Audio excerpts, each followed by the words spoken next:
നമസ്കാരം കുട്ടികളെ. ഇന്ന് നമുക്ക് നമ്മുടെ റൈറ്റിംഗ് സെക്ഷനിലെ നെക്സ്റ്റ് ടോപ്പിക്കിലേക്ക് പോകാം. നെക്സ്റ്റ് ടോപ്പിക് എന്താണെന്ന് വെച്ചാൽ സന്ദേശ് ലേഖനാണ്. സന്ദേശ് ലേഖൻ എന്ന് പറഞ്ഞാൽ മെസ്സേജ് റൈറ്റിംഗ് ആണ്. ഇപ്പം നിങ്ങൾക്ക് തോന്നാം നോട്ടീസ് റൈറ്റിംഗ് സന്ദേശ് ലേഖനം എല്ലാം ഒന്നാണോ? അല്ല, നോട്ടീസ് റൈറ്റിംഗ് വേറെ, സന്ദേശ് ലേഖൻ വേറെയാണ്. മെസ്സേജാണ്. നമുക്ക് പെട്ടെന്ന് ഒരു സാഹചര്യത്തിൽ അവിടെ ചെല്ലാൻ പറ്റിയില്ല. അപ്പോൾ നമുക്ക് ഒരാൾക്ക് എന്തെങ്കിലും ഒരു മെസ്സേജ് പാസ് ചെയ്യണം, എന്തെങ്കിലും ഒരു കാര്യം അറിയിക്കണം. അങ്ങനെയുള്ളപ്പം എഴുതുന്നതാണ് സന്ദേശ് ലേഖൻ. സന്ദേശ് ലേഖനിൽ 2 ടൈപ്പ് ഉണ്ട്. അതായത് ഒന്ന് നമുക്ക് ഒരാളെ ബർത്ത്ഡേ വിഷ് ചെയ്യാനോ അല്ലെങ്കിൽ ഒരു ആനിവേഴ്സറി വിഷ് ചെയ്യാനോ, അതുമല്ല അയാൾ പരീക്ഷയ്ക്ക് നല്ല മാർക്ക് സ്കോർ ചെയ്തു, അപ്പം ചേട്ടനോ അനിയനോ, അപ്പം അവർക്കൊരു മെസ്സേജ്, നിങ്ങൾ ബെസ്റ്റ് വിഷസ്, ഇനി ഉയരങ്ങളിലെത്തട്ടെ എന്നൊക്കെ പറഞ്ഞിട്ടൊരു മെസ്സേജ് അയക്കുന്നതും ആവാം.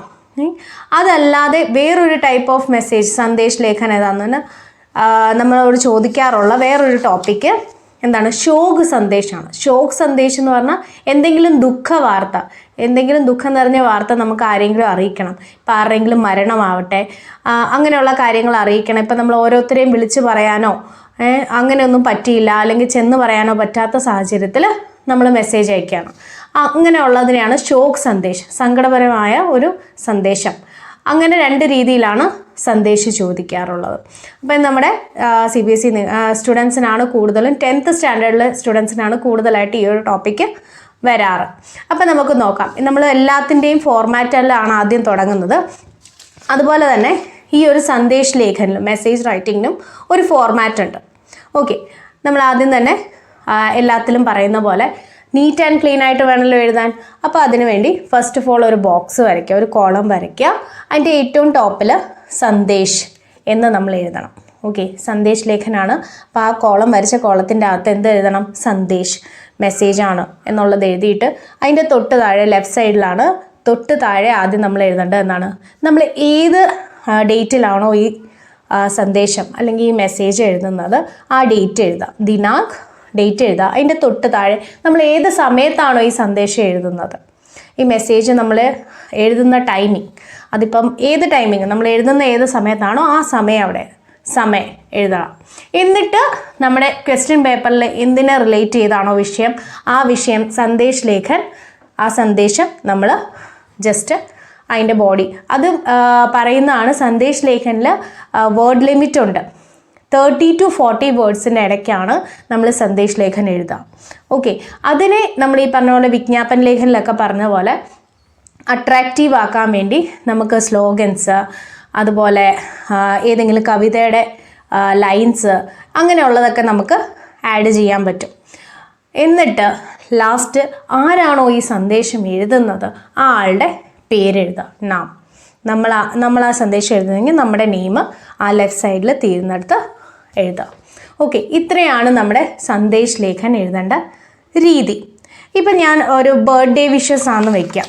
ബർത്ത്ഡേ വിഷസ് എഴുതുമ്പം ആദ്യമേ സന്ദേശം എഴുതി, ഡേറ്റ് എഴുതി, ടൈം എഴുതി, എന്നിട്ട് നമ്മളൊരു സന്ദേശം എഴുതാണ്.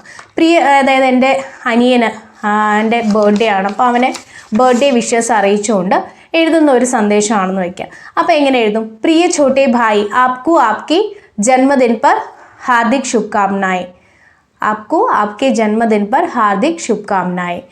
मैं आशा करती हूँ कि आपको भगवान अच्छा स्वास्थ्य, सब कुछ अच्छा रहे, आपको और भी ऐसे जन्मदिन मनाने की स्वास्थ्य मिले എന്നൊക്കെ പറഞ്ഞിട്ട് നിങ്ങൾക്ക് ഇനി ആരോഗ്യ ആയുസ്സും എല്ലാം വരട്ടെ, ഭഗവാൻ നിങ്ങൾ ആഗ്രഹിക്കുന്നതൊക്കെ നടത്തി തരട്ടെ, ആശാ കർത്തി ഹും കോ ആപ്കോ സാരി ഇച്ഛായെ ഹാസിൽ ഹോ എന്നൊക്കെ പറഞ്ഞ് എഴുതിയിട്ട് നമ്മുടെ പേരെഴുതാം. ഓക്കെ, ആരാണോ മെസ്സേജ് എഴുതുന്നത് ആ മെസ്സേജ് എഴുതുന്ന ആളുടെ പേര് താഴെ ബോധിപ്പിക്കാം. ഓക്കെ, ഇനി ശോക് സന്ദേശമാണെങ്കിൽ, അതായത് നമ്മൾ പറഞ്ഞു ദുഃഖം, എന്തെങ്കിലും ദുഃഖം നമ്മൾ അറിയിച്ചുകൊണ്ടുള്ള സന്ദേശമാണെങ്കിൽ അതും ഈ പാറ്റേൺ ഒക്കെ ഇത് തന്നെ. സ്റ്റാർട്ടിങ് ലൈന്, അതായത് നമ്മൾ ഒരു ദുഃഖം അറിയിക്കാനാണല്ലോ എഴുതുന്നത്, അപ്പോൾ അത് എഴുതുമ്പോൾ അത്യന്ത ദുഃഖ് കെ സാത്ത്, ഒരുപാട് ദുഃഖത്തോടു കൂടി. നമ്മൾ ഇതിലൊക്കെ കണ്ടിട്ടുണ്ട്, വ്യസന സമേതം അറിയിച്ചു കൊള്ളുന്നു എന്നൊക്കെ പറഞ്ഞിട്ട് നമ്മൾ മലയാളത്തിൽ എഴുതാറുണ്ട്. അതേപോലെ അത്യന്ത് ദുഃഖ് കെ സാത്ത് ആപ്കോ यह सूचित किया जाता है, आपको यह बताया जा रहा है कि मेरे दादाजी അല്ലെങ്കിൽ നാനാജി का निदान इस दिन हुआ है. ഈ ടൈം എന്ന് പറഞ്ഞ് ഡേറ്റും ടൈമും ഒക്കെ പറഞ്ഞിട്ട് ഇന്ന ദിവസം നടന്നു എല്ലാവരെയും വിളിച്ച് പറയുന്നതിന് പകരം मैं आपको कह नहीं सकता, इसीलिए आपको यह मैसेज ये संदेश दिया जाता है, कृपया इसको स्वीकार करें, ഇതിനെ നിങ്ങൾ സ്വീകരിക്കണം എന്ന് പറഞ്ഞിട്ട് ആരാണോ മെസ്സേജ് എഴുതുന്ന ആളുടെ പേര്. ഇപ്പം സന്ദേശ് ലേഖൻ എങ്ങനെ എഴുതാം എന്ന് നിങ്ങൾക്ക് മനസ്സിലായില്ലേ? പോയിന്റ്സ് ഓർത്ത് വയ്ക്കുക. അതിൻ്റെ പാറ്റേൺ ഇതാണ്. ജസ്റ്റ് ഒരു കോളം വരയ്ക്കുക. ഫസ്റ്റ് ഓഫ് ഓൾ സന്ദേശ് എന്ന് എഴുതാം. ദെൻ ലെഫ്റ്റ് സൈഡിൽ എങ്ങനെ എഴുതണം? ഡേറ്റ്, ടൈം, ആ കണ്ടൻറ്റ് എന്താണോ അത് ഓർത്തോണം. 30 to 40 ലൈൻസിൻ്റെ ഉള്ളിൽ എഴുതാം. ഓക്കെ, നെക്സ്റ്റ് ലാസ്റ്റിൽ നിങ്ങളുടെ പേരെഴുതുക. ഇതിൽ വേണമെങ്കിൽ നിങ്ങൾക്ക് ഈ പറഞ്ഞ പോലെ അട്രാക്റ്റീവ് ആക്കാൻ വേണ്ടി സ്ലോഗൻസും വേർഡിങ്സും ഒക്കെ ചേർക്കാം. അതുപോലെ പിക്ചേഴ്സും വേണമെങ്കിൽ ചേർക്കാം. ഓക്കെ, അത് നിർബന്ധമില്ല. വേണമെങ്കിൽ നിങ്ങൾക്ക് ഒരു ഒത്തിരി അട്രാക്റ്റീവ് ആക്കണം എന്നുണ്ടെങ്കിൽ ആക്കാവുന്നതാണ്. ഓക്കെ, ഇത്രയും വെച്ചിട്ട് നിങ്ങൾക്കൊരു സന്ദേശ് ലേഖൻ നന്നായിട്ട് പ്രസൻറ്റ് ചെയ്യാൻ പറ്റും. ഇപ്പം നിങ്ങൾക്ക് ഏകദേശം ആ പാറ്റേണും കാര്യങ്ങളൊക്കെ മനസ്സിലായെന്ന് വിചാരിക്കുന്നു. അടുത്തൊരു റൈറ്റിംഗ് സെക്ഷനുമായിട്ട് നമ്മൾ വരുന്നിടം വരെ കാത്തിരിക്കുക. Till then bye bye.